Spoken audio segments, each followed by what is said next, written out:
Summer on the Farm, month 8, November, farmhouse block and the barn block. I'm going to start out with the farmhouse block, going through it real quickly.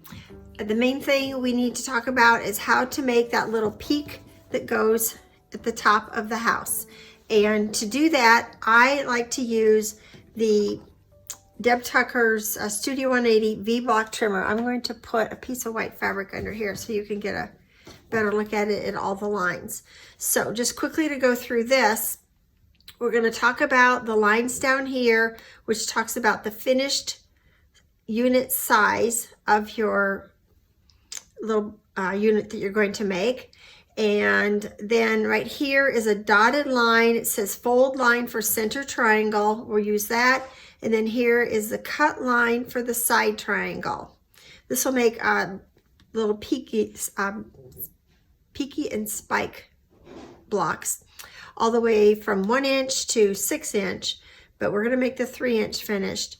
And then once we get that little unit made, then we will turn this over and we'll use this side of the ruler to trim it up.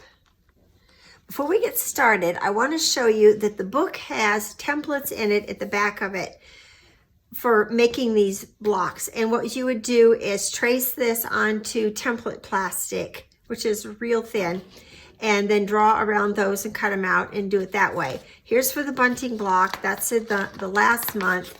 But for the farmhouse block, you would use this one right here. It's a smaller size in the bunting. And so you trace these out and use them and then follow the directions for doing that.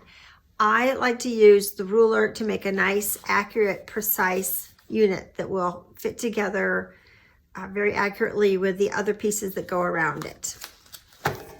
So in here it tells what to do to put this together and how big to cut them. So if you're not going to use a specialty ruler, follow those directions.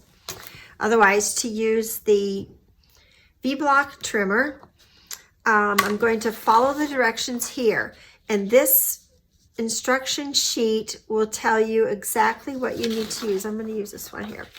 Got it marked. Okay, 3 inch. Finished unit size is 3 inches.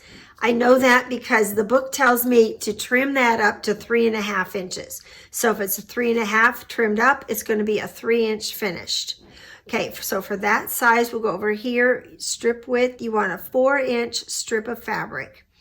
And this is typically made here with a whole 44 inch width of fabric. It'll make 28 triangles. You don't really need to know all that. We're only making one triangle unit here, not several.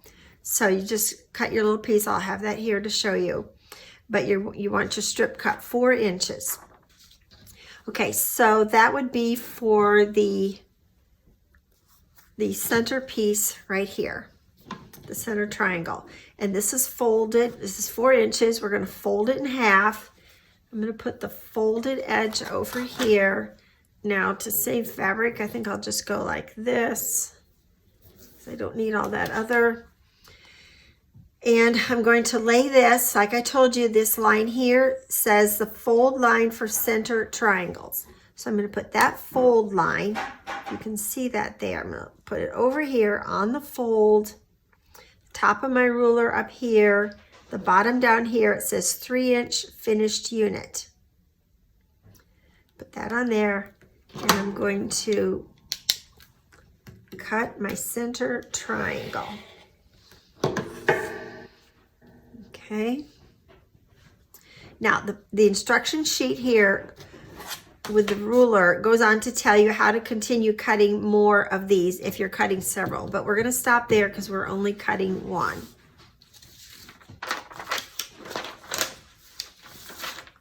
Then we're going to take the background, which is this gray, this part of the roof of the house, and we're going to take our ruler here. This is another 4 inch piece. I'm going to fold it in half, and I'm going to trim that up a little bit so it's nice and straight, because it doesn't look like it is.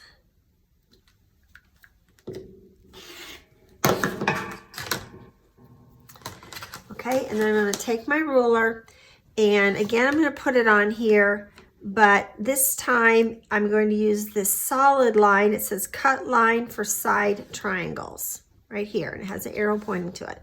So I'm going to lay that line right there on my cut edge of the fabric, and I'm going to go up there like this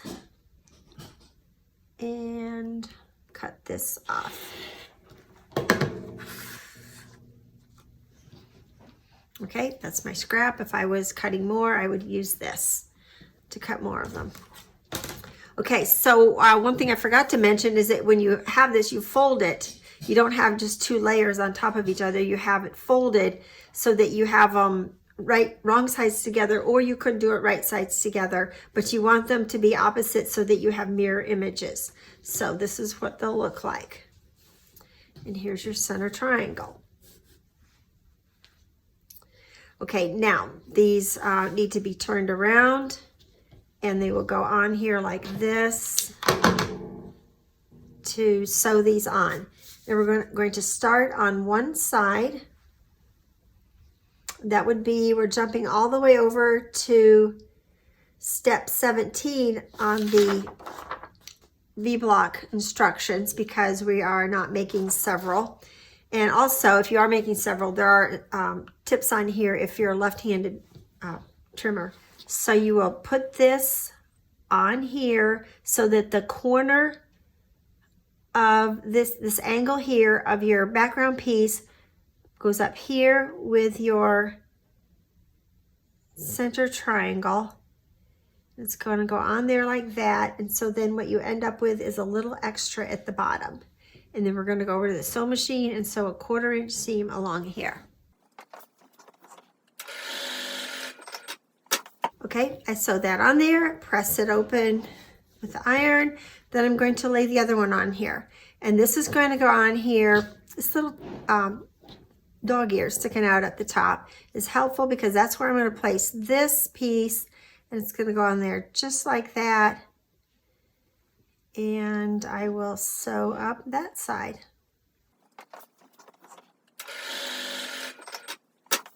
Okay, I'm going to put this white fabric under it again so we can see what it says here. So I'm going to look for this triangle right here, and this says finished sizes. So I'm going to look for the 3 because I'm making a 3-inch finished size unit.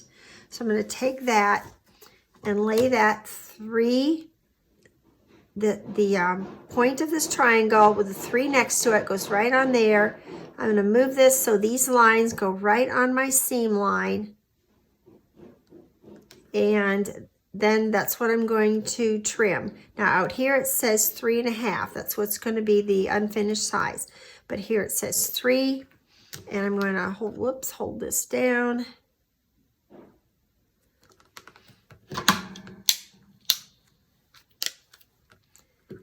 Trim these 2 sides.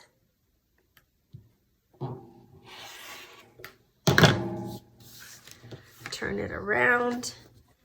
Turn this around. Let's see, that's not right. Turn this around. Okay, the reason for the 3.5 inch lines is that's where you're going to put this on here.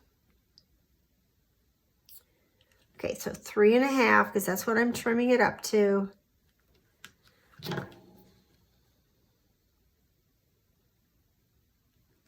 There we go. Now, before I cut, I want to mention, if you find that when you put this on here, the lines on the ruler aren't matching up to your seam line, they do in some places, not in others, could be because your seam allowances that you made were not straight all the way across. So when you sew a 1/4 inch seam across here, make sure it's exactly a 1/4 inch the entire width. If you get a little narrow or a little wider, there's not going to be enough room to make sure that that's straight on there. So put this on here again. Also, before I cut, notice that there's a little bit of the background triangles extending out. I'll show you that after I trim it here. But if the point of your triangle on the ruler is right there at the point of the fabric unit, then you will have exactly a 1/4 inch up there at the top.